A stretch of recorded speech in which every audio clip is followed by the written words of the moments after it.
7 मे रोजी लोकसभा निवडणुकीचं मतदान होणार आहे आणि या निवडणुकीकरता विद्यमान खासदार विनायक राऊसाहेबांच्या नावाची घोषणा झाली त्या दिवसापासून या मतदारसंघामध्ये प्रचंड उत्साह तुम्हाला पाहायला मिळतोय। त्या लोकसभा मतदारसंघाला एक वेगळा वारसा आहे। त्या लोकसभा मतदारसंघाकरता आपण असाल, आपल्या आधीचे मतदार असतील, यांनी या मतदारसंघातून बॅरिस्टर नाथपै साहेबांना निवडून दिलं होतं, मधु दंडवते साहेबांना निवडून दिलं होतं, सुरेश प्रभूंना निवडून दिलं होतं आणि आपण सर्वांनी 2014 साली 2019 साली आपले सर्वांचे लाडके नेते विनायक राऊसाहेबांना निवडून दिलं होतं आणि म्हणून 2024च्या ह्या निवडणुकीमध्ये पुन्हा एकदा राऊसाहेबांच्या रूपाने या लोकसभा मतदारसंघामध्ये आपल्याला हॅट्रिक करून निवडून द्यायचा आहे। हा संकल्प तुम्हाला निश्चितपणे सोडायचा आहे। संपूर्ण कोकणामध्ये पाहिलं तर शिवसेना प्रमुख बाळासाहेब ठाकरेंशी एक वेगळं नातं आहे। आतापर्यंत ह्या कोकणाला शिवसेनेने भरभरून दिलं आणि कोकणाने सुद्धा शिवसेनेला भरभरून दिलेलं आहे आणि म्हणून ह्या निवडणुकीच्या अनुषंगाने निश्चितपणे केंद्रामध्ये जे मोदी सरकार आहे, खरं म्हणजे भारत सरकार आहे, पण मोदी सरकार अशा तऱ्हेचा कल्लोळ संपूर्ण जनतेपुढे मांडला जातो आणि मग सर्व पक्ष एकत्र आले, गठबंधन झालं आणि महाराष्ट्रामध्ये महाविकास आघाडी झाली आणि महाविकास आघाडीच्या माध्यमातून ही संपूर्ण घोडदौड पुढे चाललेली आहे। आपल्याला सर्वांना मिळालेले उमेदवार विनायक राऊत यांच्याबद्दल मी तुम्हाला सांगण्याची काही आवश्यकता नाही आहे। वंदनीय शिवसेना प्रमुख बाळासाहेब ठाकरे यांचे सच्चे शिवसैनिक, त्यांच्या आशीर्वादाने मुंबईसारख्या महानगरामध्ये शाखा प्रमुख असेल, नगरसेवक, विभाग प्रमुख, विधानसभेचे आमदार, विधान परिषदचे आमदार, शिवसेना सचिव आणि या कोकणामध्ये एकदा नाही दोनदा खासदार आपण लोकांनी बनवलं। असं हे व्यक्तिमत्व तुम्हाला यासमोर कोकणाला मिळालं। तुम्ही आम्ही निश्चित भाग्यवान या ठिकाणी आहोत आणि म्हणून खासदार साहेबांना आपण गेली 10 वर्ष अनुभवतोय। लोकसभेमध्ये आपण पाहिलं असेल, संसदमध्ये देशाचे प्रश्न असतील, राज्याचे प्रश्न असतील, जिल्ह्याचे प्रश्न असतील किंवा स्थानिक अनेक प्रश्न असतील, त्या प्रश्नाच्या माध्यमातून एक आदर्श व्यक्तिमत्व कसं असावं याची निश्चितपणे चुणूक त्यांनी त्यावेळेला दाखवलेली आहे आणि त्याच पद्धतीने संपूर्ण मतदारसंघामध्ये त्या गोव्याच्या हद्दीपासून चिपळूणच्या परशुराम घाटापर्यंत 6 विधानसभा मतदारसंघामध्ये 13 तालुक्यामध्ये प्रत्येक गावात, प्रत्येक वाडी वस्तीपर्यंत, प्रत्येकाच्या माणसापर्यंत त्यांनी आपलं स्थान निर्माण केलेलं आहे आणि म्हणून आम्हाला विजय आमचा निश्चित आहे, वेगळं सांगण्याची मी आवश्यकता नाही आहे। 16 तारखेला आपण राऊत साहेबांचा उमेदवारी अर्ज आपल्या उपस्थितीमध्ये सादर केला। भव्य दिवस जल्लोषामध्ये तो अर्ज दाखल केल्यानंतर एक वेगळा झंझावात संपूर्ण ह्या मतदारसंघामध्ये, प्रत्येक तालुक्यामध्ये, प्रत्येक शहरामध्ये, प्रत्येक गाव, वाडी वस्तीत सुरू झालेला आहे। मी तुम्हाला अभिमानाने सांगेन, 16 एप्रिलला अर्ज दाखल करण्यापूर्वी खासदार साहेबांनी आपल्या लोकसभा मतदारसंघामध्ये जवळजवळ 110 सभा घेतल्या आणि 16 तारखेनंतर निवडणुकीच्या प्रचारात थांबेपर्यंत अजून जवळजवळ 100 सभा त्यांना घ्यायच्या आहे। म्हणजे संपूर्ण ह्या निवडणुकीच्या प्रक्रियेमध्ये जवळजवळ 120 सभा करण्याचा त्यांनी संकल्प सोडलेला आहे। एवढा संपर्क हे निश्चितपणे तुम्हाला अभिमानाची गोष्ट आहे आणि म्हणून या ठिकाणी शिवसेना पक्षप्रमुख उद्धव ठाकरे साहेबांचं रत्नागिरीमध्ये आगमन झालेलं आहे आणि तत्पूर्वी व्यासपीठावरती बसलेले सर्व मान्य मंडळींचे विचार तुमच्यापर्यंत पोचवायचे आहे आणि म्हणून जास्त न बोलता आपल्याला आठवत असेल 2014 सालच्या निवडणुकीमध्ये विनायक राऊत साहेबांच्या त्या विजयामध्ये त्या निवडणुकीच्या निकालामध्ये 1,51,000 मताधिक्य मिळालं होतं. 2019 सालच्या निवडणुकीमध्ये 1,75,000 मताधिक्य मिळालं होतं. आणि आता ह्या महाविकास आघाडीच्या माध्यमातून, इंडिया आघाडीच्या माध्यमातून 2024 सालच्या निवडणुकीमध्ये आपल्या सर्वांच्या आशीर्वादाने, सर्वांच्या मदतीने जवळजवळ 2.5 लाखाच्या पुढे मताधिक्य मिळालंच पाहिजे, हा संकल्प तुम्ही आम्हाला सोडायचा आहे. आणि म्हणून याकरता या ठिकाणी आपले सर्वांचे लाडके उमेदवार राऊतसाहेबांचं इथं आगमन होत आहे. आणि म्हणून मी जास्त वेळ नव्हता या ठिकाणी या मान्यवरांना आपले विचार मांडण्यासाठी निश्चितपणे हा माईक या ठिकाणी देत आहे. आणि म्हणून या ठिकाणी आपण सर्व मंडळ या ठिकाणी जल्लोषामध्ये आलेले आहात. जाता एकच विनंती करेन आपल्याला की 7 मे रोजी निवडणुकीचं मतदान होणार आहे. आणि त्या निवडणुकीमध्ये आपण सर्व मंडळींनी मतदानावर जाल त्यावेळेला मशीनवरती विनायक भाऊराव राऊत आणि समोर निशाणीवरती बटन दाबा आणि प्रचंड निवडून द्या अशी नम्रपणे विनंती करतो आणि तूर्त थांबतो.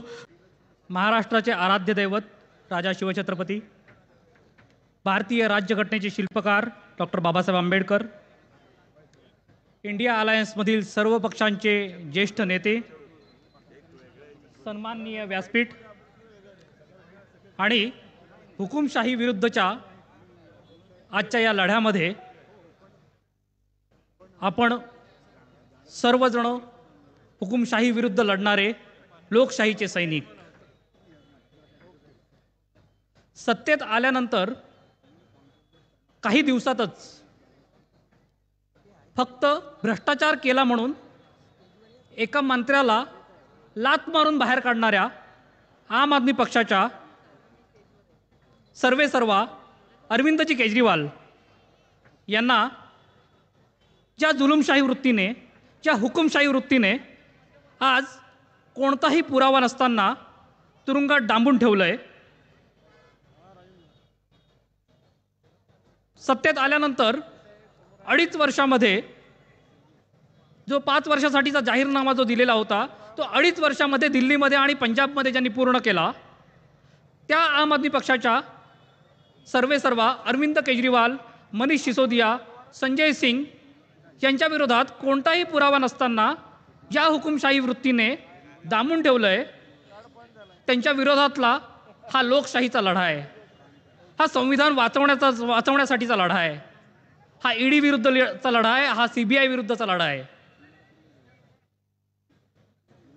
त्यांनी काय केलंय तर महाराष्ट्रामध्ये तुम्ही पाहिलं की त्यांनी सगळ्या नेत्यांची बेरीज केली आहे.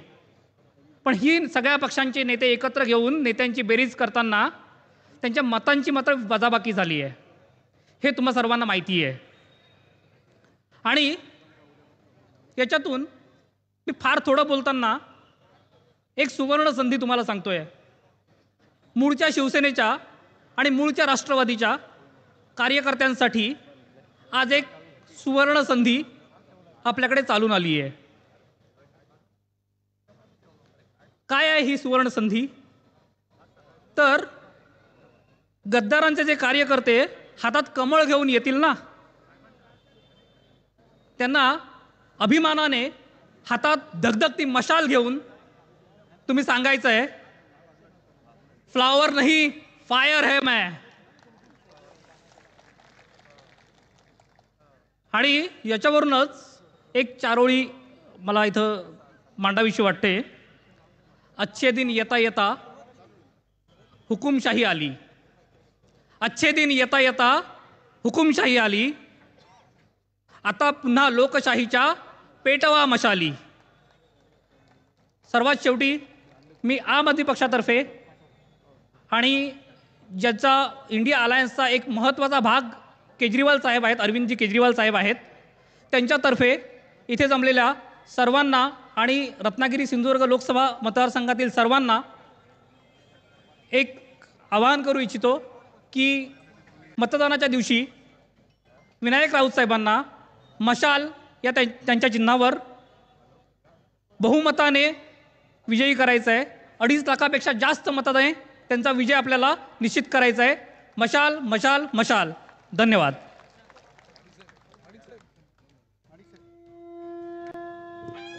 यानंतर मी राष्ट्रवादीचे जिल्हाध्यक्ष सन्मान्य सुरेश शेठ उर्फ बारके शेठ बने यांना विनंती करतो की त्यांनी आपलं मार्गदर्शन पर मनोगत व्यक्त करावं.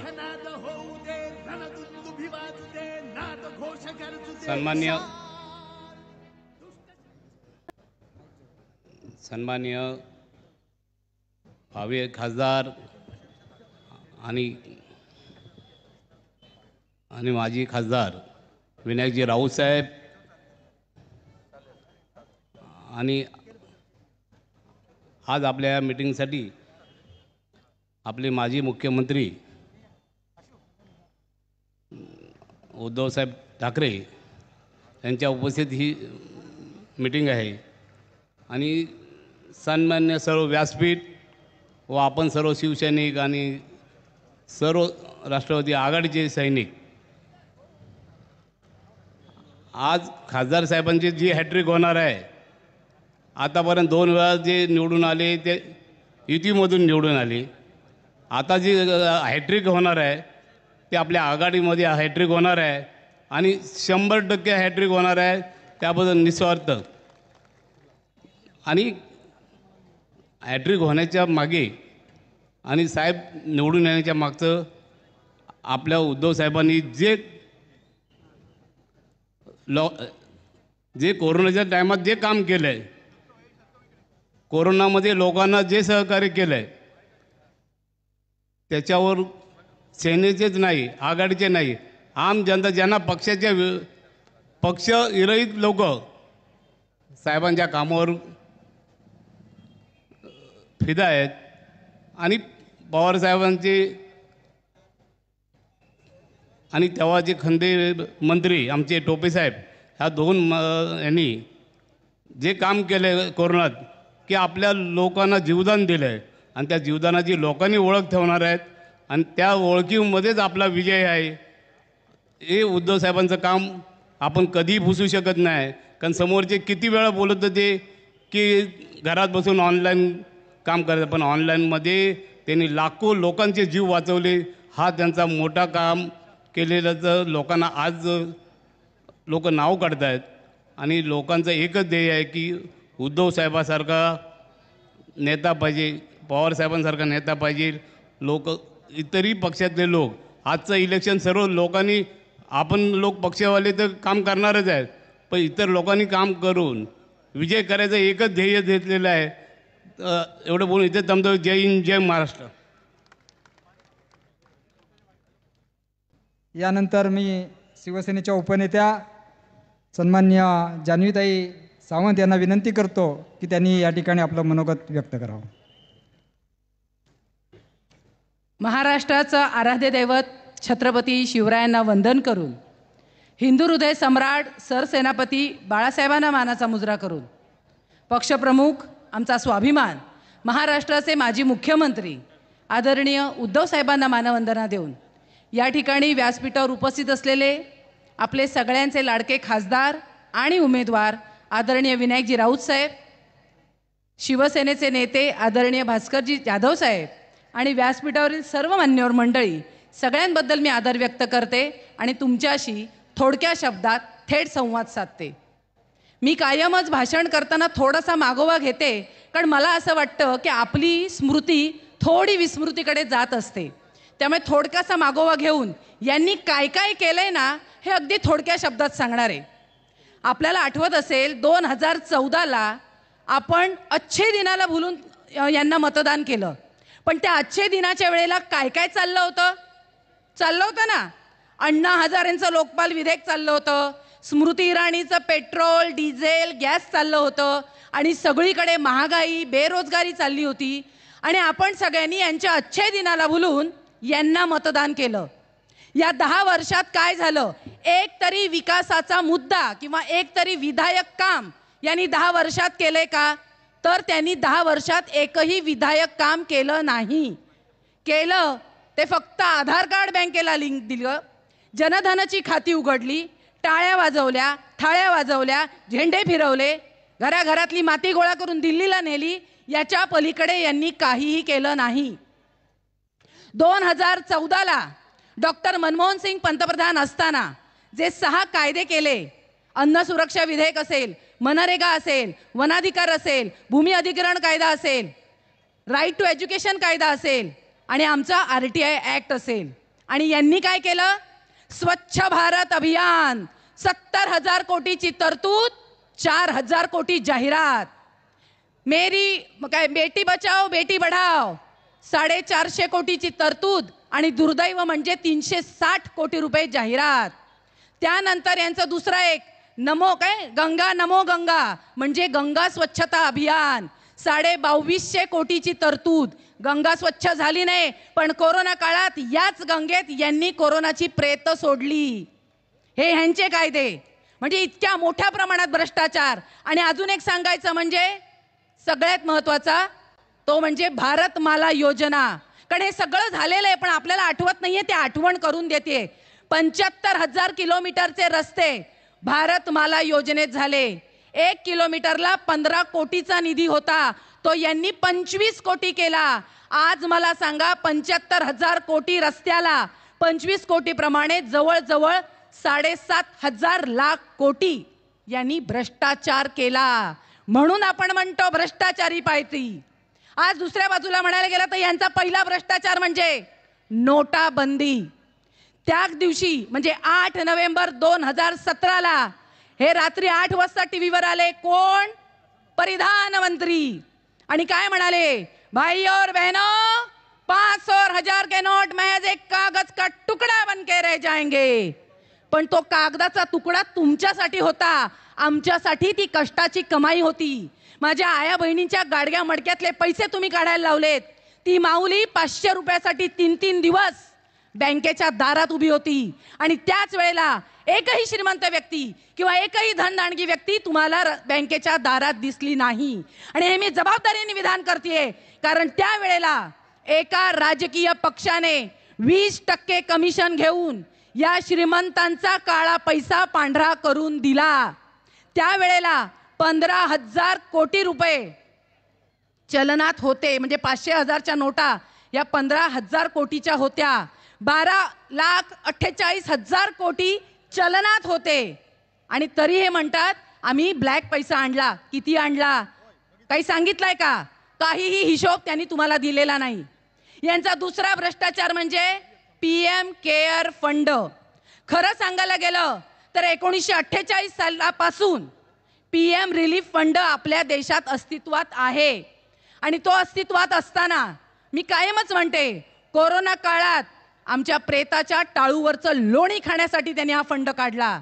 तुमच्या दारात BJPचे कार्यकर्ते डब्याला पांढरे कागद लावून मागत होते ना PM केअर फंडासाठी पैसे. त्यावेळेला आम्ही मुख्यमंत्री सहायता निधीसाठी पैसे मागत होतो आणि ह्यांनी सांगितलं PM केअर फंडामध्ये पैसे टाका. आज तो PM care fund RTI act मधनं बाहेर आहे. आणि असं म्हणतात की 12,000 कोटी रुपये त्याच्यात आलेले आहेत. 3,000 कोटी रुपये हे निव्वळ पब्लिक सेक्टरमधनं आलेत. तर सर्व सरकारी कर्मचाऱ्यांनी आपलं 1 दिवसाचं वेतन दिलंय, त्याचीच किंमत 16 कोटी रुपये होते. आणि आज त्यात किती पैसे आहेत, किती खर्च झाले, कुठे खर्च झाले, याचा कुठलाही हिशेब भारतीय जनता म्हणून आपण त्यांच्याकडे मागू शकत नाही, कारण तो त्यांचा खाजगी आहे. पण त्या पलीकडे तुम्हाला एक मोठी गंमत सांगते. काय गंमत आहे बघा, की यांचा PM केअर फंडाचं ऑफिस शासकीय जागेत आहे. यांच्या PM केअर फंडाच्या वेबसाईटचा डोमेन हा .गव्हर्नमेंट असा आहे. म्हणजे शासनाच्या जागेत, शासनाच्या वेबसाईटवर स्वतःचा खाजगी फंड हे चालवतात आणि जनतेला सांगतात आम्ही तुम्हाला बांधील नाही. किंवा आत्ताचा नवीन आलेला इलेक्ट्रॉल बॉन्ड असेल, चंदा दो धंदा लो, या पद्धतीचा हा इलेक्ट्रॉल बॉन्ड 6,000 कोटी रुपये त्यांनी घेतले. म्हणजे आपण असं म्हणायला हवं की गावात एखाद्याला जर अनधिकृत बांधकाम करायचं असेल किंवा एखादा मटका किंवा दारूचा अड्डा आणायचा असेल, तो जसा सरपंचाला पैसे देतो आणि म्हणतो मला मुबलीक दे किंवा मला सोय करून दे, त्या पद्धतीने यांनी कॉन्ट्रॅक्टरांना कामं दिली 4,000 कोटीची. हे सगळं सांगण्याचा मुद्दा काय आहे? हे सगळं तुमच्या समोर येत असतं, पण आम्ही हे सांगतो कारण आता जागे व्हा. ही लोकशाहीची इलेक्शन ही वेगळी आहे. आपल्याला संविधान आणि लोकशाही वाचवण्यासाठी आम्हाला म्हणजे भारतीय जनतेला खऱ्या अर्थाने झुंज द्यायची आहे. तर आणि तरच लोकशाही आणि संविधान वाचणार आहे, नाही तर हे आपलं संविधान बुडवून टाकतील. दुसऱ्या बाजूला म्हणायला गेलं, आपण लांबचं कशाला म्हणा, आज कालच इथे देवेंद्र फडणवीसांची मीटिंग झाली. ज्या नारायण राणेंची कुंडली त्यांनी विधानसभेत काढली होती, ज्यांच्यावरचे सगळे कायदे काढले होते, त्यांनी कोणाकोणाचे काय काय पाडले होते ते काढले होते, आज त्यांचाच प्रचार करायची पाळी फडणवीस साहेब तुमच्यावर आली आहे. हो, काय परिस्थिती करून ठेवली आहे भारतीय जनता पार्टीने तुमची. एकेकाळी मी एकटा मुख्यमंत्री म्हणून सक्षम आहे असे म्हणणारे फडणवीस आता 2-2 अग्निवीरांना घेऊन फिरावं लागतंय. फडणवीस, महाराष्ट्र कुठे नेऊन ठेवलात आणि तुमची अवस्था कुठे येऊन गेली हे लक्षात ठेवा. आणि म्हणून तुम्हाला सांगते की कुठेतरी हे थांबायला हवंय. आज आपण बघतोय की तुमच्या आमच्या जीवनातला विषय, तलाठी भरती असते, आपला मुलगा फॉर्म भरतो, एकतर 100 रुपयाचे फॉर्म 1000 रुपये केले, आणि त्याच्यात सुद्धा तो जेव्हा फॉर्म भरतो, परीक्षा देतो, कुणीतरी येतं स्टे आणतं. म्हणजे आपल्याला जिल्ह्यात रोजगार नाही, मुंबईला जावं तर मुंबईला आणलेले उद्योग यांनी बाहेर घालवले. म्हणजे आम्ही जगायचं कसं. ज्या संसदेच्या पायरीवर नरेंद्र मोदी यांनी नमस्कार केला, ती संसद यांनी 8 वर्षात अडगळीत काढली. संसदेत म्हणतात नारी यंत्रस्तु पूज्यते, आणि त्याच वेळेला माझ्या भारताची प्रथम नागरिक असलेल्या राष्ट्रपती द्रौपदी मुर्मू यांना बोलवत नाहीत. का? कारण त्या आदिवासी आणि विधवा आहेत. बाहेर माझ्या महिला खेळाडू उपोषण करतायत ब्रिजभूषण सिंगच्या विरोधात. खासदार आणि फेडरेशनचा अध्यक्ष ब्रिजभूषण सिंग त्याला हे सत्कार करतात. मणिपूरमध्ये माझ्या महिलेची नग्न धिंड निघते आणि 56 इंच छाती, त्याच्यावर 2 सेकंद सुद्धा बोलत नाही. हे सगळं जे चाललंय हे आज तुम्हाला लक्षात ठेवायची गरज आहे. 150 खासदारांचं निलंबन होतंय आणि खऱ्या अर्थाने हे आपले कायदे पास करून घेत आहेत. त्यामुळे आता नाही तर कधीच नाही, आत्ता भाकरी परतायची वेळ आलेली आहे. ही वेळ पुन्हा कधी येणार नाही. आज आपण बघतोय आपल्या पलीकडचे उमेदवार हे MSMEचे कॅबिनेट मंत्री होते. आज त्यांनी चिपळूनच सांगितलं की माझ्या इथे मी बचत गटांना रोजगार दिले, यांच्या महिला भवनच्या भिंतीचा शेवाळ निघत नाही, 5-5 महिने लाईट बिल भरलं जात नाही, सुरक्षा रक्षकाचा पगार दिला जात नाही, आणि रत्नागिरीत आणि चिपळूणमध्ये येऊन सांगतात महिलांना मी रोजगार देतो.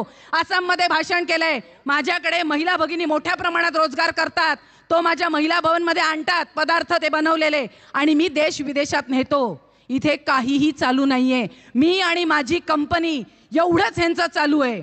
मला सांगायचंय, राणे साहेबांना खुलं आव्हान आहे, त्यांनी इतक्या वेळेला आमदारकी भूषवली, मुख्यमंत्री झाले, त्यांच्या आमदार निधी त्यांनी आतापर्यंत कुठे दिला हे त्यांनी सांगायचंय. आणि म्हणून MSMEच्या माध्यमातून महिलांसाठी किती रोजगार आणला, तरुणांसाठी किती रोजगार आणला ते त्यांनी जाहीर करावं.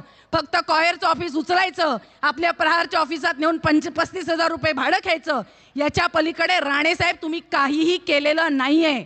आणि आता जनता खुळी नाहीये, ये पब्लिक है, ये सब जानती है. आणि म्हणून सांगते, आता भाकरी परतायची वेळ आलेली आहे. खऱ्या अर्थाने आपल्या सगळ्यांशी सुसंवाद साधणारे, तुमच्या अंगणात येऊन तुमच्याशी बोलणारे, तुमच्या प्रश्नांना जाणीव करून देणारे, तुमच्या प्रश्नांची जाणीव करून घेणारे असे आपले खासदार विनायक राऊत साहेब यांच्या मशालीचं चिन्ह दाबून त्यांना पुन्हा एकदा लोकसभेत पाठवूया आणि खऱ्या अर्थाने लोकशाही उभारणीला आपला पाया लावूया. एवढं सांगते आणि थांबते. जय हिंद, जय महाराष्ट्र. आणि विशेषतः महिला भगिनी मोठ्या प्रमाणामध्ये पाठीमागे उभ्या आहेत. त्यांना आपल्या पुरुष बंधूंनी बसायला जागा दिली तर बरं होईल. तर मी विनंती करतो बशीरबाई मुर्तुजा यांना की त्यांनी आपलं थोडक्यामध्ये या ठिकाणी मनोगत व्यक्त करावं.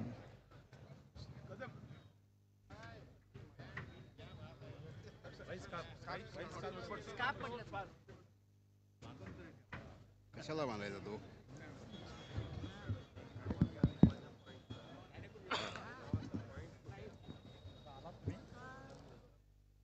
लोकसभेचे उमेदवार आणि भावी खासदार, आणि आता तर ते खासदार आहेतच, पण भावी पुन्हा निवडून येणारे खासदार सन्माननीय विनायकजी राऊत साहेब, भास्कर शेठ जाधव साहेब, रमेश कदम साहेब, प्रशांत यादव साहेब, शिवसेनेचे, राष्ट्रवादीचे, काँग्रेस आणि आप पक्षाचे सर्व प्रमुख पदाधिकारी आणि उपस्थित बंधू भगिनींनो आणि माझ्या पत्रकार मित्रांनो, खरं तर ही निवडणूक ही थोडी वेगळी निवडणूक आहे. ही निवडणूक प्रत्येक भारतीयासाठी महत्त्वाची आहे. ही निवडणूक कुठल्या धर्मासाठी नाही आहे. ही निवडणूक कुठल्या एखाद्या प्रांतासाठी नाही आहे, कुठल्या जातीसाठी नाही आहे. फक्त आणि फक्त ज्या सर्व भारतीयांना आपल्या जीवापेक्षा आणि आपल्या सर्व ग्रंथां एवढंच पवित्र असणाऱ्या संविधानाला वाचवायचं की संविधान संपताना पाहायचं, याची ही निवडणूक आहे. आता आपण विचार करा, संविधान संपतंय कसं काय? तर आपण पाहिलंय की एखाद्या नेत्यावर ईडीची डाळ टाकायची, त्याला दिलेल्या पैशाचं कुठलंही पुरावा नसताना उचलायचं आणि आत टाकायचं. यांच्या खात्यावर इलेक्ट्रल बॉन्डतर्फे जे पैसे आले त्याचा पुरावा आहे, नावानिशी तारखेनिशी, परंतु तो भ्रष्टाचार यांनी केला नाही आहे. ज्याच्यावर यांनी बोट दाखवायचं तो त्यांनी केलेला आहे. पक्ष फोडायचे, सरळ पक्ष फोडायचे, पक्षातले आमदार आपल्याकडे घ्यायचे, पक्षांतर बंदीचा कायदा त्यांना लागू होऊ द्यायचा नाही. सर्व संस्था, सर्व ठिकाणचे अधिकारी हे आपले अधिकारी म्हणून त्यांनी नेमणूक करायची आणि त्या पद्धतीने हे देश चालवायचं आहे. खोटं नाटं सांगून, अच्छे दिन आएंगे सांगून, तुम्हाला 15-15 लाख रुपये मिळतील असं खोटे आश्वासनं देऊन ही लोक सत्तेवर आली. काय दिलं तर नाहीच, परंतु ओरबाडून खाल्लंय, सर्व रिकामं करून ठेवलंय, काय शिल्लक नाही. काल राहुल गांधींनी सांगितलं की हा भारतीय जनता पक्ष नाही आहे, ये भारतीय चंबू पक्ष आहे. लोटा हातात घेतला आणि तो असा उलटा करून दाखवला, हा रिकामा लोटा केलेला भारतीय चंबू पक्ष आहे. आणि ही गोष्ट खरी आहे. बऱ्याचशा संस्था यांनी विकल्या. यापूर्वी कुठल्याही पंतप्रधानांनी रिझर्व्ह बँकेकडनं 1 रुपया घ्यायची वेळ आली नव्हती. कुठल्याही पंतप्रधानांनी ही वेळ आणली नव्हती. आपण जर पाहिलं तर यापूर्वी आपल्या देशाने 3 युद्ध केलेली आहेत, पण त्यावेळीसुद्धा देशाला रिझर्व्ह फंड जो असतो त्यातनं पैसे घ्यायची वेळ आली नव्हती. पण ह्या पंतप्रधानांनी 170 लाख कोटी रुपये रिझर्व्ह बँकेकडनं घेतले. मित्रांनो, बंधूंनी भगिनींनो, हे पैसे हे आपले पैसे असतात, ते त्या रिझर्व्ह बँकेमधून त्यांनी काढून घेतलीत. या लोकांनी यापूर्वी कोणत्याही पंतप्रधानांनी अन्नधान्यावर कोणताही कर लावला नव्हता. यांनी अन्नधान्यावर GST लावला. आता एक कशी गंमत आहे बघा, शेतकऱ्यांना 6,000 रुपये मिळतात. शेतकऱ्यांना 6,000 मिळतात वर्षाला, परंतु शेतकरी सुमारे 1 लाखाचं खत खरेदी करतो वर्षाला. त्या 1 लाखावर 18,000 रुपये GST भरतो. त्या 18,000 रुपये GSTमधून 6,000 परत करतायत, 12,000 रुपये यांना मिळत आहेत आणि दाखवतात की शेतकऱ्यांना आम्ही पैसे परत केले. अशा प्रकारे सर्व बनवाबनवी सुरू आहे. आणि ही बनवाबनवी करून गेली 10 वर्ष लोकांसाठी काही केलं नाही, सर्वसामान्यांसाठी काही केलं नाही. गॅस, पेट्रोल, डिझेल, अन्नधान्य सर्वच वाढवलं, लोकांना नोकऱ्या दिल्या नाहीत आणि फक्त स्वतःच्या मित्रांना वाढवलं. फक्त स्वतःचे जे मित्र आहेत, उद्योगपती आहेत, त्यांची जी उंची आहे ती अजून जास्त वाढवली, त्यांना मदत केली. त्यांना 14 लाख हजार कोटींची कर्ज माफ केली, पण शेतकऱ्यांना 1 रुपया माफ नाही केला. ज्या आमचे नेते सन्माननीय शरदचंद्र पवार साहेब हे जेव्हा प्रथम मुख्यमंत्री झाले तेव्हा त्यांनी इथे कोकणाच्या दौऱ्यावर आले होते देवगडमध्ये, आणि त्यांनी त्या हेलिकॉप्टरमधून पाहिलं खाली रिकामी जमीन आहे. ते त्या ठिकाणी जेव्हा ज्या घरात गेले होते तिथे त्यांनी चर्चा केली. त्यांनी त्यांना सांगितलं की जे कातळ आहे, कातळ खोदून या ठिकाणी फळझाडं लावण्यासाठी फार खर्च होतो. इथून मुंबईत गेल्यानंतर पहिल्या मंत्रिमंडळाच्या बैठकीमध्ये त्यांनी 100% अनुदानाची घोषणा केली. आज त्याच्यामुळे फार मोठ्या प्रमाणावर फळझाडं इथे लागली गेली. आंब्याच्या बागा तयार झाल्या आणि त्यामधून इथे फार मोठ्या प्रमाणात रोजगार निर्माण झाला. कृषी मंत्री झाल्यानंतर त्यांनी देशामधील शेतकऱ्यांची कर्ज माफ करण्याची घोषणा केली, कर्ज माफ केली. त्याच वेळेला त्यांनी मच्छीमारांसाठी डिझेलवर सबसिडी दिली. अशी अनेक कामं केली. पण त्यांचा पक्ष तोडून त्यांना एकटं पाडण्याचा प्रयत्न या भाजप पक्षाने केलेला आहे. शिवसेना का निर्माण झाली? जर आपण पूर्वीचं पाहिलं तर शिवसेना निर्माण होण्यापूर्वी मुंबईमध्ये मराठी माणसाला किंमत नव्हती. मराठी माणूस हा मोठमोठ्या श्रीमंतांकडे छोट्या छोट्या नोकऱ्या करत होता, मिलमध्ये मजदुरी करत होता. मजदुरी करून तो रेल्वेने परत जाईल किंवा बसने परत जाईल, त्याला किंमत नव्हती. बाळासाहेब ठाकरेंनी जेव्हा शिवसेना काढली त्याच्यानंतर हळूहळू मराठी माणसाला किंमत मिळाली, स्वाभिमान मिळाला. आणि आज यांनी ती सुद्धा शिवसेना तोडली. पण ती शिवसेना तोडताना ह्या लोकांना माहीत नाही आहे की त्यांनी शिवसेनेचे नेते तोडले. शिवसैनिक जे आहेत ते जागेवरच आहेत. कारण शिवसैनिक हा अंगार आहे आणि ही अंगार आता ह्या मशालीमध्ये आलेली आहे. आणि ही मशाल धरण्यासाठी हात लागतो तो काँग्रेसने पुढे केलेला आहे. आणि ते ज्या दिवशी 4 तारखेला जी मतमोजणी होणार आहे तेव्हा राष्ट्रवादी काँग्रेस पक्षाची तुतारी जोरात वाजणार आहे याची मी तुम्हाला खात्री देतो. बोलायचं बरं होतं, बरेच वक्ते आहेत. थांबतो. जय हिंद, जय महाराष्ट्र. यानंतर मी काँग्रेसचे जिल्हाध्यक्ष सन्मान्य अविनाशजी लाडसाहेब यांना विनंती करतो की त्यांनी आपलं मनोगत या ठिकाणी व्यक्त करावं.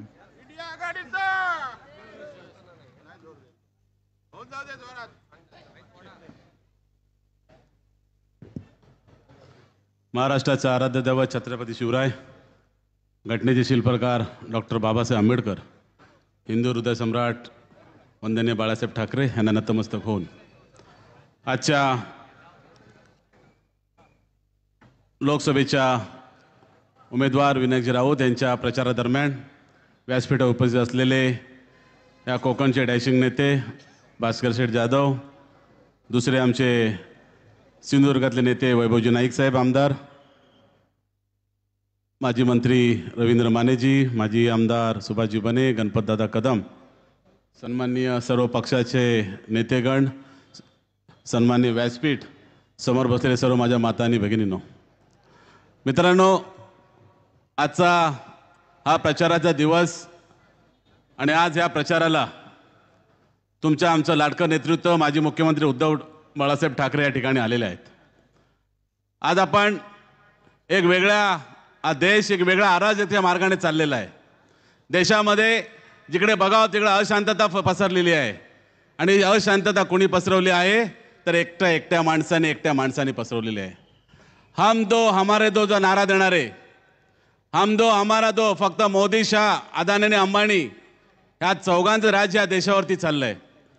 आज आम्हाला महागाई असेल, बेरोजगारी असेल, महिलांचा अत्याचार असेल, महागाई एवढी वाढली. आमचे राहुल गांधी सांगतात या मोदी सरकारने आणलेला गब्बर सिंग टॅक्स म्हणजे जीएसटी, हा जीएसटी आम्ही अन्नधान्य घेताना पण आम्हाला जीएसटी लागतोय. माझ्या गरीबाचा ब्रेड जरी घेतला तरी त्याला जीएसटी लागतोय. आणि ही महागाई कमी करायची असेल, ह्या महागाईतनं बाहेर पडायचं असेल तर तुम्हाला आम्हाला आता एक विचार करण्याची गरज आलेली आहे. कारण जो काँग्रेसच्या काळामध्ये 450चा गॅस होता, आज 1100 रुपयाला तुम्हाला आम्हाला मिळतोय. आम्हाला गॅसची किंमत कमी पाहिजे होती, पण या सरकारने माझ्या महिला भगिनींना एसटीचं अर्ध तिकीट दिलं. आता मला सांगा, या माझ्या महिला भगिनी एसटीतून अर्ध तिकीट घेऊन कुठे जाणार आहेत? जर कुठे भावाच्या घरी जायचं म्हणालं तर भावाचं घर बंद आहे का भावाच नोकरी शोधत मुंबईला गेलाय. म्हणजे आम्हाला पाहिजे काय आणि आम्हाला देतो काय ह्याचा पण विचार आम्हाला करायला पाहिजे. बेरोजगारीचा प्रश्न आहे आणि बेरोजगारी एवढी थट्टा उडवली आमची. 14ला आम्हाला आश्वासन दिलं तरुणांना 2 कोटी नोकरी देणार आहे आणि नोकरी देत असताना त्यांनी कुठलीही नोकरी दिली नाही. त्यांनी थट्टा अशी उडवली, त्यांनी आर्मीमध्ये अग्निवीर योजना आणली. बघा किती मोठी थट्टा या बेरोजगार तरुणांची आहे. अग्निवीर योजना आणताना त्याच्यामध्ये आमचा पोरगा 19 वर्षाचा असताना ते सगळ्या परीक्षा देणार, मैदानी खेळ करणार, तोंडी परीक्षा देणार, 19 वर्षी तो मिलिटरीमध्ये कामाला लागणार, 4 वर्ष सर्व्हिस करणार, आणि 23 वर्ष रिटायर होऊन बाहेर पडणार, रिटायर आल्यानंतर बाहेर पडल्या त्याला पेन्शन मिळणार नाही, पेन्शन मिळणार नाही. आणि जर तिकडे मेला तर त्याच्यावरती तिरंगा लपेटला जाणार नाही, त्याला मानवंदना पण मिळणार नाही. मी त्याच्याही पलीकडे सांगतो, मेला तर ठीक आहे, पण रिटायर होऊन आल्यानंतर 4 वर्षांनी त्याचं वय 23 वर्ष असणार. त्याचा बाप जेव्हा मुलीकडे जाईल की माझ्या पोराला लग्न करायचं आहे, माझ्या पोराला पोरगी देता का, तर पोरीचा बाप पहिला विचारेल तुझा पोरगा करतो काय. तो म्हणेल काय नाही, मिलिटरीतनं आलं तर आल्या पोली त्याला मागे पाठवेल. एवढी मोठी तट्टा कोणी केली असेल तर मोदी सरकारने केले, मोदी सरकारने केले. तर तुम्हाला आम्हाला मातांनो चीड आली पाहिजे, माझ्या भावी पिढीसाठी चीड आली पाहिजे आणि उलथवून पाठवलं पाहिजे. दुसरा प्रश्न माझा आहे, महिलांवरती आता माझ्या महिलांना काहीतरी खूप काय करायचं आहे. महिलांना उज्ज्वला गॅस दिला, महिलांना सन्मान द्यायचा आहे. बघा किती मोठा सन्मान दिला. मणिपूरमध्ये दंगा घडली, माझ्या महिलांना विविध नाचवलं, पण तिथे यामध्ये मोदीला काय बोलता आलं नाही. ज्या माझ्या जिने गोल्ड मेडल मिळवलं कुस्तीमध्ये, त्या मुलीला घरामध्ये बोलवलं पंतप्रधान हाऊसमध्ये, तिच्या मायेची पायावर घातली, शॉल घातली आणि सत्कार केला. पण त्याच मुलीला, त्या मलिक साक्षीला त्यांचा एक खासदार तिच्या अंगावर हात टाकतो आणि मोदी सरकार त्याच्याबद्दल काय बोलू शकत नाही, त्याला निलंबित करू शकत नाही. असे नपुसक सरकार या ठिकाणी जन्माला आलाय. फक्त थापा मारण्याचं काम या ठिकाणी सरकार करत आहे. मी आपल्याला आजची गोष्ट सांगतो. मागे शरद पवार साहेबांनी 15 वर्षापूर्वी, भास्करराव 15 वर्षापूर्वी शरद पवार केंद्रीय मंत्री होते. या देशात दुष्काळ पडला होता महाराष्ट्रामध्ये. त्याने अमूलवाल्याकडनं चारा पाण्याची आमच्या लोकांना सोय केली, आमच्या गुराढोरांना जीव वाचवण्याचा प्रयत्न केला.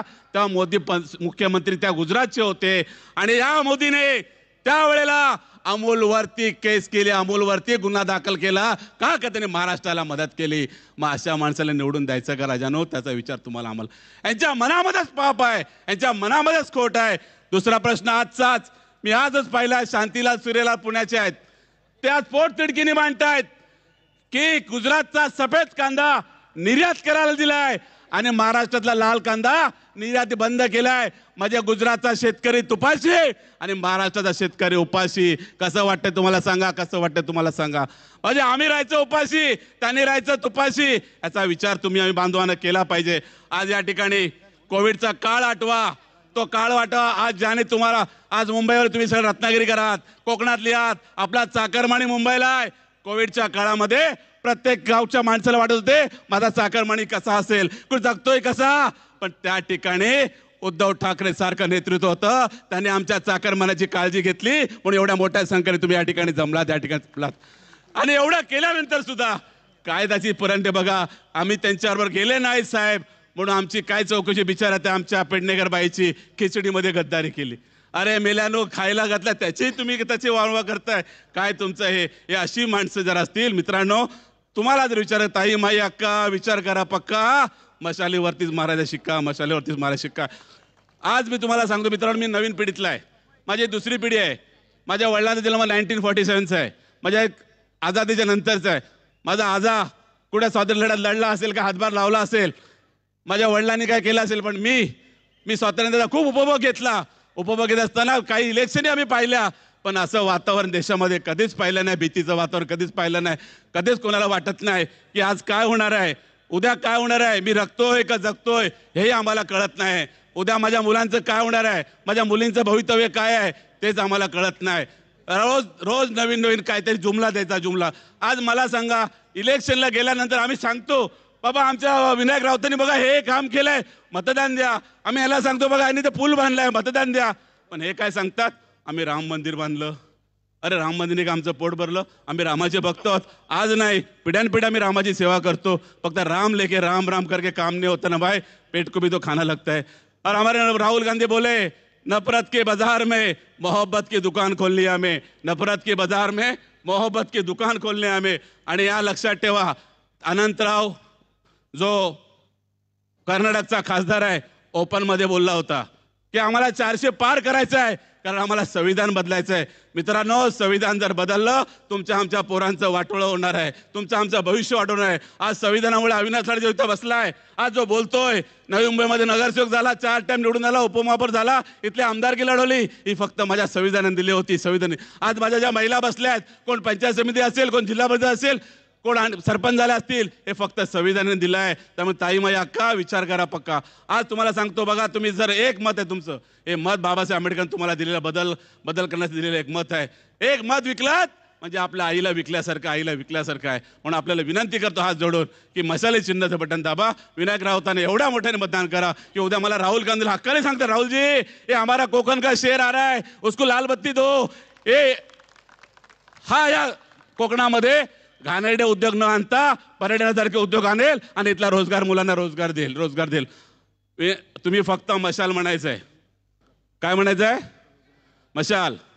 विनायक राऊतांची निशाणी, महाविकास आघाडीची निशाणी, बेरोजगारी विरुद्ध, अन्यायाविरुद्ध, महिलांच्या अत्याचाराविरुद्ध.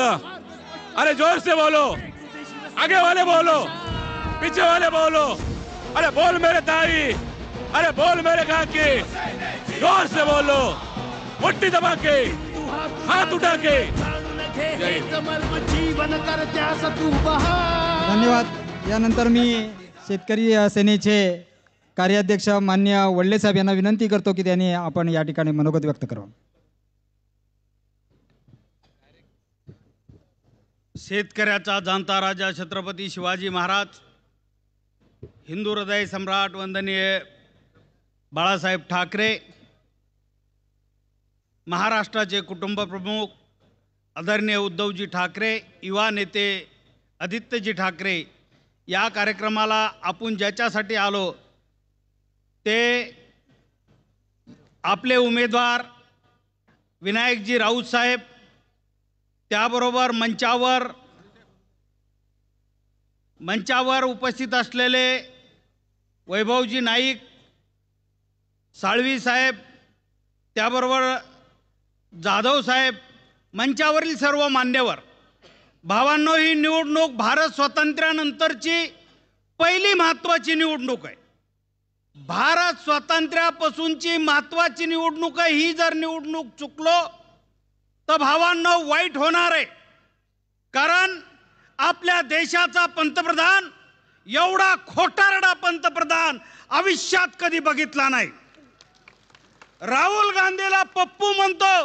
अरे राहुल गांधी जगातल्या साऱ्या टॉप युनिव्हर्सिटीमध्ये शिकलेले राहुल गांधी आहेत. त्याला पप्पू म्हणतो आणि मॅट्रिक नापास झाल्याला विश्वगुरु म्हणते त्याला. मनमोहन सिंग हे जगातले अर्थतज्ञ आहेत, अर्थशास्त्रज्ञ होते, त्याला मौनी बाबा म्हणते ते भाजपवाले, आणि हे मॅट्रिक नापास झाल्याला ह्याला विश्वगुरु म्हणतात. भावांनो, ह्या गोष्टीवर तुम्हाला ध्यान ठेवावं लागेल. संविधान बदलायचा कार्यक्रम सुरू झालेला आहे. आता 2 मुख्यमंत्री काहीच गुन्हा नसताना जेलमध्ये टाकले. आमच्या 2 आमदाराला ईडी लावली. अनेक लोक ईडीच्या ह्याच्यात जेलमध्ये टाकले. हुकुमशाही सुरू आहे. आपले 12 आमदार राज्यपाल नियुक्त बिलकुल राज्यपालांनी केले नाही म्हणजे कायदाच मानायचा नाही. हे जे चाललंय भावांनो, ह्याच्यावर तुम्हाला लक्ष ठेवावं लागेल. भावांनो, उद्धवजी ठाकरे, आदरणीय वंदनीय बाळासाहेब ठाकरे, समाजावर लेकराप्रमाणे प्रेम करणारे, जात पात धर्म पंथ न पाहणारा नेता म्हणजे उद्धवजी ठाकरे साहेब. भावांनो, सामान्य माणसाच्या संकटात धावून येणारे, ज्या वेळेस मराठवाड्यात दुष्काळ पडला त्यावेळेस पाणी पुरविणारे उद्धवजी ठाकरे, अन्न नव्हतं हजारो ट्रक अन्न पाठविणारे उद्धवजी ठाकरे, आत्महत्या केल्या लाखो आमच्या इकडे शेतकऱ्यांनी. आमच्या विधवा माईला भेटायला येणारा कोण नेता असन तर आदरणीय उद्धवजी ठाकरे साहेब आहे. भावांनो, ज्या वेळेस कोरोना सुरू होता त्यावेळेस आपल्या महाराष्ट्राला कुटुंबाप्रमाणे लेकराप्रमाणे सांभाळणारे कोण होते तर आदरणीय उद्धवजी ठाकरे साहेब होते. आणि एकीकडे हे नरेंद्र मोदी म्हणत होते कोरोना आलाय थाळ्या वाजवा, कोरोना आलाय घंटा वाजवा, कोरोना आलाय दिवे लावा. चावटपणा नाही तर काय होयो. अरे कोरोनाला औषध लागतंय, औषध दिलं तर माणूस नीट होतो. म्हणून भावांनो, ह्याच्यावर लक्ष देऊ नका. आणि तुमचे उमेदवार ते तर अवघडच आहेत. भावांनो, आता नरेंद्र मोदी सध्या मुस्लिमावर बोलायलेत. काँग्रेसचा जाहीरनामा असा आहे की मुस्लिमाला जमिनी वाटणार, बायाचं सोनं वाटणार. अरे खोटं बोलायची तरी काही सीमा असती? एवढं खोटं बोलात. भावांनो, मी आता सध्या हिटलरचं एक पुस्तक वाचतो, नाझी भस्मासुराचा उदय आणि अस्त. ते हिटलर सुद्धा देशभक्तीपर भाषण करायचा, हे बी देशभक्तीपर भाषण करतो. हिटलर बी चांगले चांगले कपडे घालायचा, रोज नवे. हे बी फेकू रोज नवे कपडे घालतेत, नव्या टोप्या, नव्या फेटे घालतेत. ज्या वेळेस हिटलर राष्ट्राध्यक्ष झाला, पहिलं काम केलं काय केलं असन तो नोटबंदी केली. ह्यानी बी नोटबंदी केली. दुसरं काम काय केलं हिटलरनी, तर मीडियाला बोलिलं आणि सांगितलं बाजूने लिहायचं, नाही तर गोळी नाही तर जेल. तेच काम नरेंद्र मोदींनी केलं. मीडिया आता काही बोलला तर तेच. तिसरं काम केलं की खोटे पुस्तकं लिहिले आणि हिटलर ह्यो जिजाचा अवतार आहे, देवाचा अवतार आहे. तसं मोदींनी सुद्धा 3 पुस्तकं लिहिलेत, रामाचा अवतार, हनुमानाचा अवतार आणि शिवाचा अवतार. भावांनो, हे सरळ आपल्याला खोटं बोलायलेत. एकच खोटं गोष्ट 1000 बाऱ्या जर बोलली तर कालांतराने ती खरी वाटू लागती. आपण इथं कोणी भूत बघितलंय का? पण आपली आई सांगती भूताचे पाय उलटे असतात, गपकन लहान होतंय, गपकन मोठं होतंय. आमुष्याच्या रात्री आपल्याला भेव वाटतंय, कारण आईने 100 बाऱ्या खोटं सांगितलंय. तसं हे भाजपवाले 1000 बाऱ्या खोटं सांगतात. म्हणून भावांनो, आता तुम्हाला विचार करायचा आहे. आपले जे उमेदवार आहेत, आपल्या उमेदवाराकडे पहा. एकदम सोज्वळ, सरायला भेटणारे, 20 दिवस महिन्यातले भेटणारे. आणि दुसरा उमेदवार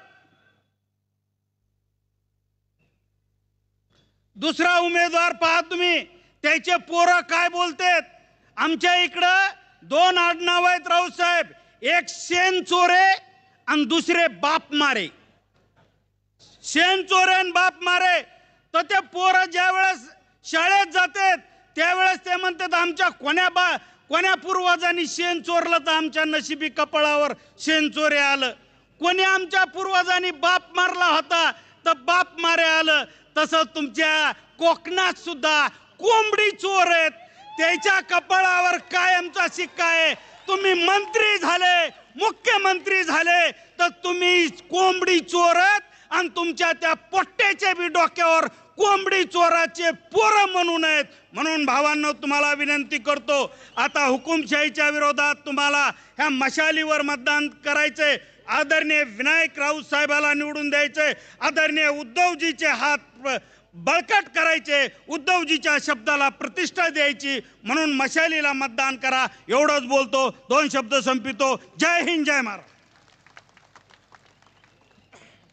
यानंतर आपल्या सगळ्यांचं लक्ष लागलेलं आहे मान्य उद्धवजींच्या आगमनाकडे. आणि तत्पूर्वी महाराष्ट्रातली बुलंद तोप, शिवसेनेची तोप, आमच्या सगळ्यांचा आदर्श असं नेतृत्व, शिवसेना नेते आदरणीय भास्करजी जाधव साहेब यांना आम्ही विनंती करतो की त्यांनी आपलं या ठिकाणी मनोगत व्यक्त करावं.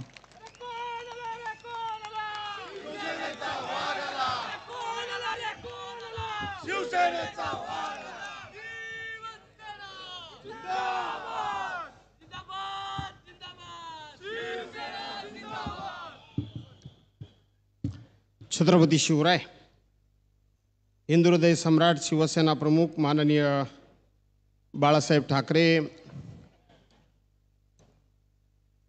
आपल्या राज्यघटनेचे शिल्पकार भारतरत्न डॉक्टर बाबासाहेब आंबेडकर यांना अभिवादन करतो.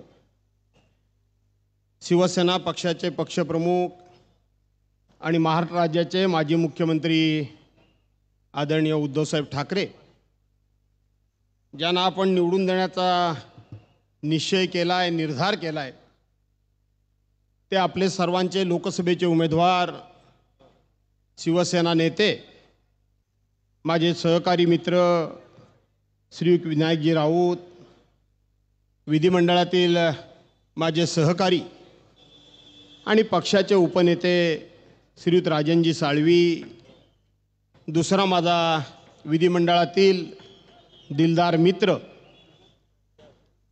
आणि आपल्या कणकवली आपल्या कुडाळ वेंगुर्ल्याचे आमदार सन्मान्य वैभवजी नाईक, व्यासपीठावर उपस्थित असलेले काँग्रेस, राष्ट्रवादी काँग्रेस, आप किंवा जे जे म्हणून मित्रपक्ष आहेत, मित्रपक्षांचे सर्व पदाधिकारी, वरुणजी देसाई कधी येऊन बसलेत ते मी बघितलंच नाही, आणि सर्वच पक्षाचे महिला पुरुष पदाधिकारी, लोकप्रतिनिधी, पत्रकार मित्र, बांधवांनो, भगिनीनो आणि सहकारी मित्रांनो,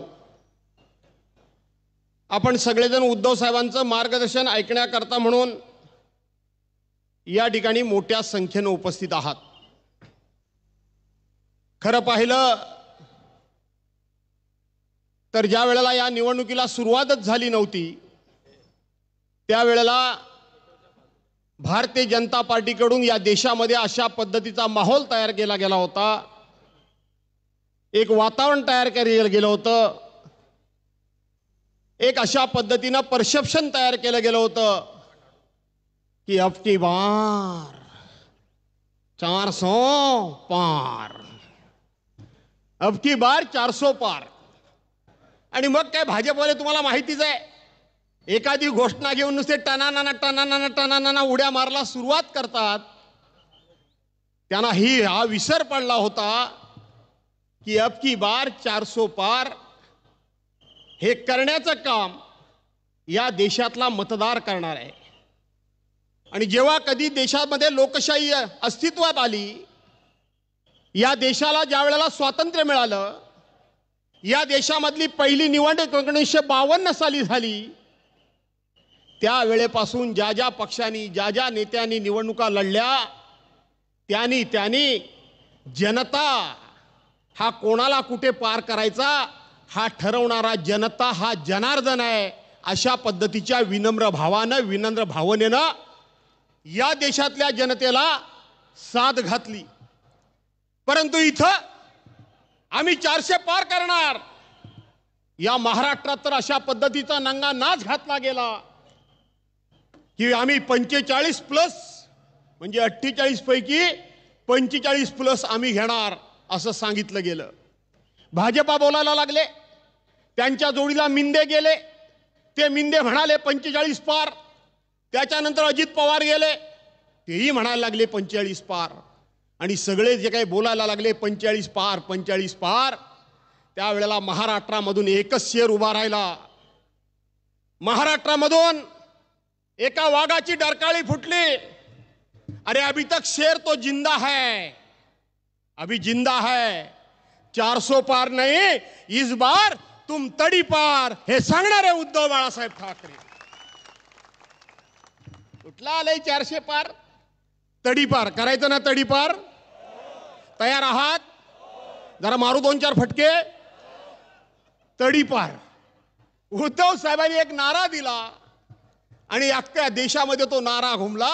400 पार तर राहिलं बाजूला, तडीपार. हे तडीपार व्हायची वेळ आली आहे. जे जे म्हणून या महाराष्ट्रामध्ये 45 जागा आम्ही जिंकू सांगत होते, जाऊन महाराष्ट्राची अवस्था काय ती बघा. पहिल्या टप्प्यातला 5 जागांचं पूर्व विदर्भातलं मतदान झालं. आज माझ्या पक्षानं त्या भागाची जबाबदारी माझ्यावर दिलेली आहे. खरं तर त्या 5ही जागा काँग्रेस लढलं. तिथे आमची रामटेकची जागा निवडून आलेली, ती सुद्धा आम्ही काँग्रेसला दिली. माझा प्रयत्न होता की ती जागा आमच्याकडे टिकावी. परंतु पक्षाचा निर्णय, कार्यकर्ते सुरुवातीपासूनच आदरणीय उद्धव साहेबांनी, आदरणीय सन्मान्य आदित्य साहेबांनी एक नारा दिला होता. आमच्यातले 40 आमदार फुटल्यानंतर 50 खोके, अरे 50 खोके. आणि हे 50 खोके एकदम ओके असा हा काय नारा घराघरामध्ये सुरू गेला. त्या फुटलेल्या गद्दारांना लोक ओके नाही, भोके भोके भोके म्हणून ठोकायच्या पाठीमागे लागले होते. आणि मग इकडे पळ, तिकडे पळ, तिकडे पळ, तिकडे पळ. रानो माळ यांची पळापळ झाली, रानो माळ यांची पळापळ झाली. आणि त्याच वेळेला शिवसैनिक एकवटला. शिवसैनिक संतापलाय. मी पूर्व विदर्भ केला, मी पश्चिम महाराष्ट्र केला. काल माझ्या कोल्हापूरला 4 सभा झाल्या. आज सकाळी बावड्याला 1 सभा झाली. येता येता मी मलकापूरला छोटीशी सभा केली आणि आज या ठिकाणी तुम्हा सर्वांना विनंती करण्याकरता उभा आहे. शिवसैनिक पेटून उठलाय, शिवसैनिक चवताळून उठलाय. आज कोल्हापूरची निवडून आलेली जागा सुद्धा आम्ही छत्रपती शाहू महाराजांच्या नावानं काँग्रेसला सोडली. काल त्या ठिकाणी घडलेल्या बघितल्या मी माझ्या सभा, आजऱ्याची सभा, तिथे कागलची सभा आणि शेवटची कुठली रे ती गडिंग्लजची सभा. तिथे कोल्हापूरला देशाच्या पंतप्रधानांची सभा होती आणि इकडं आमच्यासारख्या छोट्या कार्यकर्त्याच्या सभा होत्या.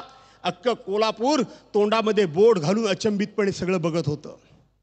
अख्खं बघत होतं जागा लढते काँग्रेस आणि तिथं संपूर्णपणे त्वेषानं, ध्येयानं, सुडानं, प्रतिशोधाच्या भावनेनं शिवसैनिक पेटून उठलाय. कारण शिवसेनेच्या पक्षप्रमुखांना ज्या पद्धतीनं महाराष्ट्राच्या गादीवरून अपमानित करून खाली उतरलंय, शिवसैनिक तिथपासून संतापलेला आहे, पेटून उठलेला आहे, चिडून उठलेला आहे. यांना पदच्युत केल्याशिवाय शिवसेना राहणार नाही, अशा पद्धतीचा महाराष्ट्रातला एकंदरीत महाराष्ट्रातल्या जनतेचा मूड आहे. महाराष्ट्रातल्या जनतेचा मूड आहे. आणि म्हणून अबकी बार 400 पार अशा प्रकारच्या घमेंडी वल्गना, अशा प्रकारच्या अहंकारी वल्गना करत असताना यांनी हे विसरले की यांच्या सरकारमध्ये भारतीय जनता पार्टीनंतर सगळ्यात मोठा मित्र पक्ष होता तो शिवसेना होता. वैभव, सगळ्यात मोठा पक्ष भारतीय जनता पार्टीच्या निवडून आल्यानंतर 18 जागा ह्या शिवसेनेच्या होत्या. शिवसेनेनं कुठल्याही अटी घातल्या नाही, काही घातल्या नाही. परंतु या भाजपाची हाव एवढी वाढली. कावळा चिमणीची गोष्ट सांगून मी तुमचा वेळ घेत नाही, पण एका पावसाळ्यामध्ये कावळ्याचं घर पूर्णपणे उद्ध्वस्त झालं आणि उद्ध्वस्त झाल्यानंतर तो कावळा कोणाच्याकडे आधारला आला? चिमणीकडे आधारला आला. चिमणीच्या घरामध्ये आला आणि चिवताई दार उघड. अशा पद्धतीनं भाजपाचं या राज्यामध्ये आणि देशामध्ये फार काय स्थान नव्हतं. तसं छोट्या छोट्या पक्षाच्या घरामध्ये गेले आणि आम्हाला जवळ घ्या, आम्हाला जवळ घ्या, आम्हाला जवळ घ्या म्हणून सांगितलं. आणि ज्या पद्धतीनं चिवताईनं कावळ्याला घरी घेतलं, कावळ्याला तिथं त्या ठिकाणी वस्ती करायला दिली, पण सकाळी मात्र चिवताई उठून बघते तर ज्याला आधार दिला, ज्याला घरामध्ये राहायला दिलं, ज्याच्यावर पावसापासून रक्षण करण्याकरता माझं मी छप्पर दिलं, तो कावळा सकाळी चिवताईचं घरच उद्ध्वस्त करून गेला. चिवताईचं घरच त्या ठिकाणी खराब करून गेला. तिच्या घरातलं धान्य बिन्य विस्कटून सगळं घेऊन गेला आणि ते घर उद्ध्वस्त करून गेला. कारण त्याला फक्त आणि फक्त आपलं घर बांधायचं होतं. भारतीय जनता पार्टीचं सुद्धा तेच झालं. शिवसेनेनं 25-30 वर्ष ज्या पक्षाला निरपेक्षपणे कुठल्याही प्रकारच्या अटी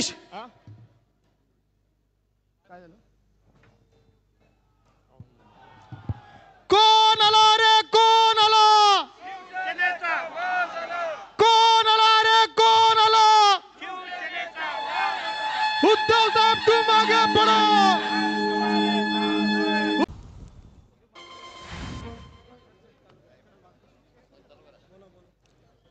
आणि म्हणून मी आपल्याला कावळा आणि चिमणीची गोष्ट सांगत होतो. कावळ्याचं घर नव्हतं म्हणून तो चिमणीकडे आसऱ्याला आला.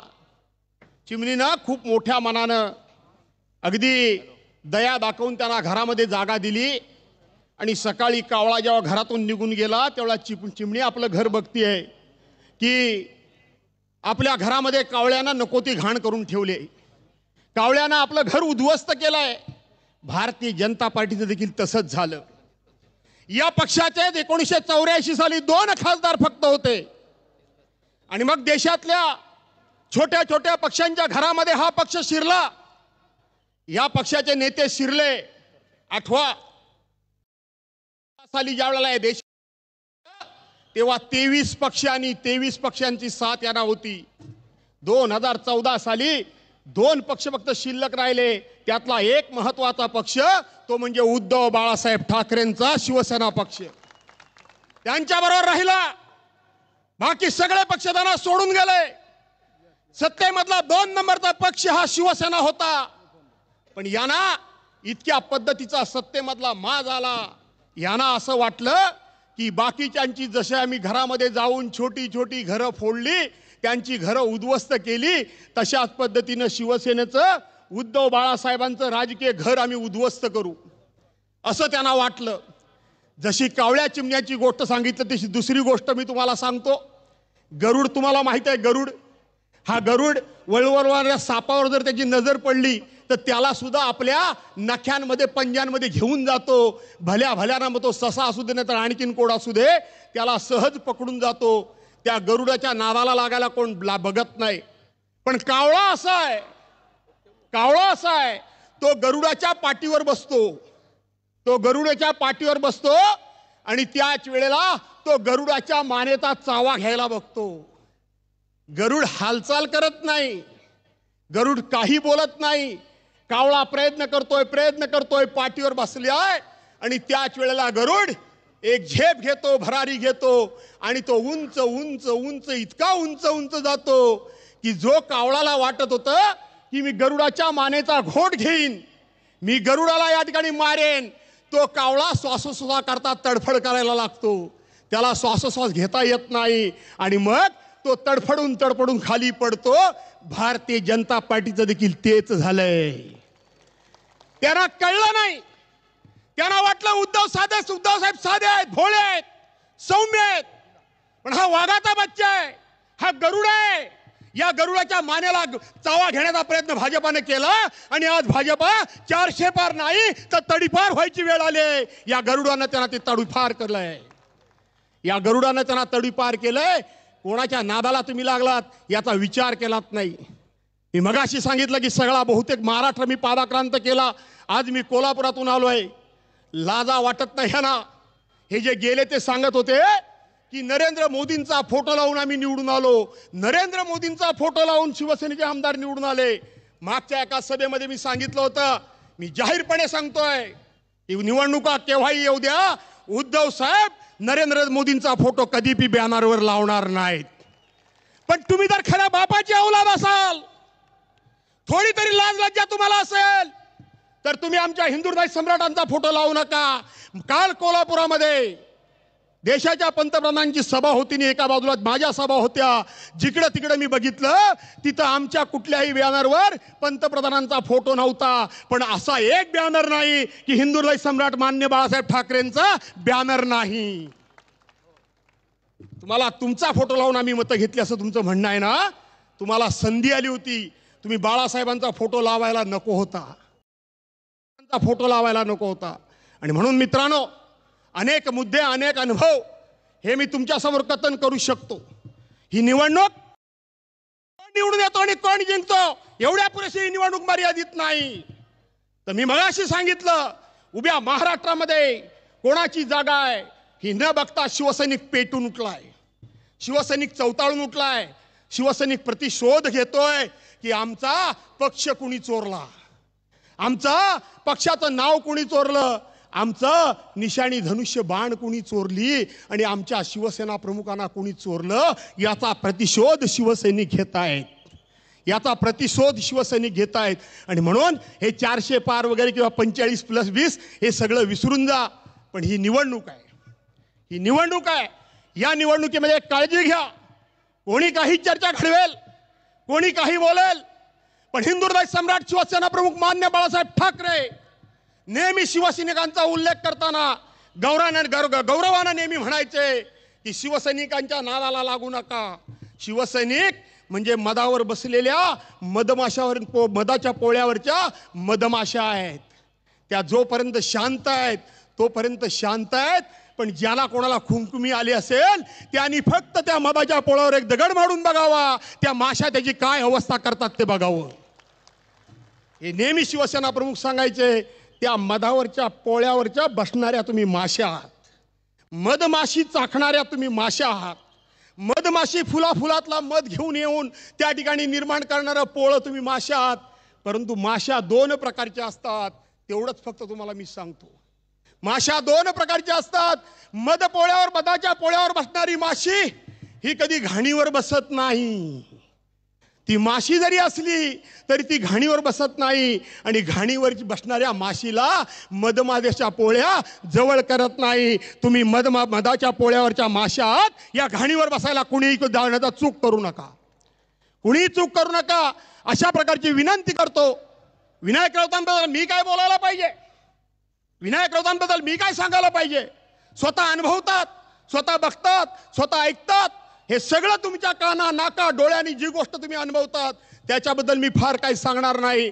पण आज गाडीतून येत असताना, कोल्हापूरतून प्रवास करत असताना उद्धव साहेबांनी एक क्लिप पाठवली. तेवढी पुन्हा पुन्हा पुन्हा पुन्हा पुन्हा पुन्हा मी ऐकली. मला सोशल मीडियाच्या आमच्या लोकांना विनंती आहे की ह्या क्लिप्स व्हायरल करा. 30 सेकंदाच्या आहेत, 45 सेकंदाच्या आहेत, फार नाहीत. त्या क्लिपमध्ये बाकी सगळ्या महाराष्ट्राच्या देशाच्या व्यथा काय आहेत, अडीअडचणी काय आहेत, हे दुष्टांचं सरकार, हे अहंकारी सरकार, हे दोस्तीला न जागणारं सरकार, हे महिलांचा आदर न करणारं सरकार, आदर तर सोडा, अपमान ठाई ठाई अपमान करणारं सरकार. वेळ कमी आहे ना तर चंद्रपूरची घटना सांगितली असती, वेळ कमी आहे म्हणून मणिपूरची घटना सांगितली असती, वेळ कमी आहे म्हणून माझ्या रत्नागिरी जिल्ह्यातली सुद्धा घटना सांगितली असती, पण सांगत नाही. आणि म्हणून त्या क्लिपमध्ये हे सगळे विषय थोडेफार आहेत. त्याच्यामध्ये आपल्या व्यथा मांडत असताना त्या गाण्यामधली असेच 2 शब्द आहेत, हे सरकार कोण बदलणार. म्हणजे तरुण असतील, महिला असतील, व्यावसायिक असतील, व्यापारी असतील, सीमेवर लढणारे जवान असतील, हे अतिशय कळवळीनं, वेदनेनं, हताशपणे प्रश्न विचारतायत, हे सरकार कोण बदलणार. त्याच्यावर उद्धव साहेब उत्तर देतात, जे मतदान करणार तेच सरकार बदलणार, जे मतदान करणार तेच सरकार बदलणार. त्याचा शेवट सांगतो.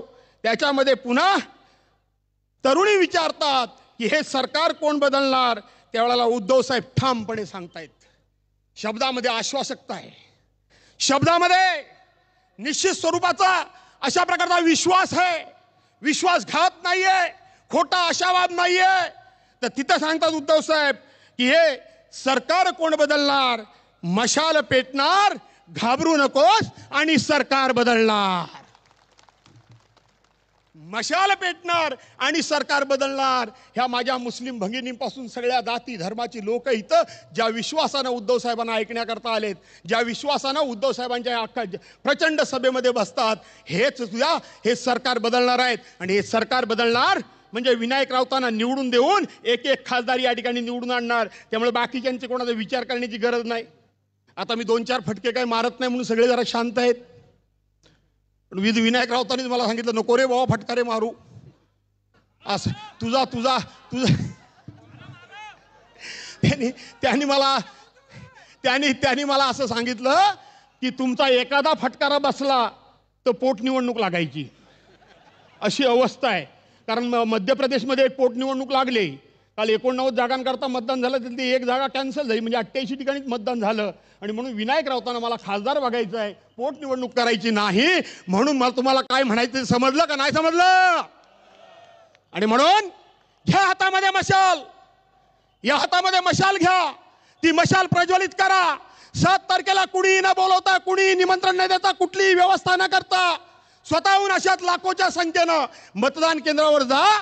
आणि 3 नंबरला विनायक राऊत यांच्या नावासमोर मशाली निशाणी आहे, तिचं बटन दाबून हातामध्ये मशाल घेऊन विजयाची तुतारी फुंका, अशा प्रकारचं आव्हान करतो आणि आपल्या सर्वांची रजा घेतो. जय हिंद, जय महाराष्ट्र.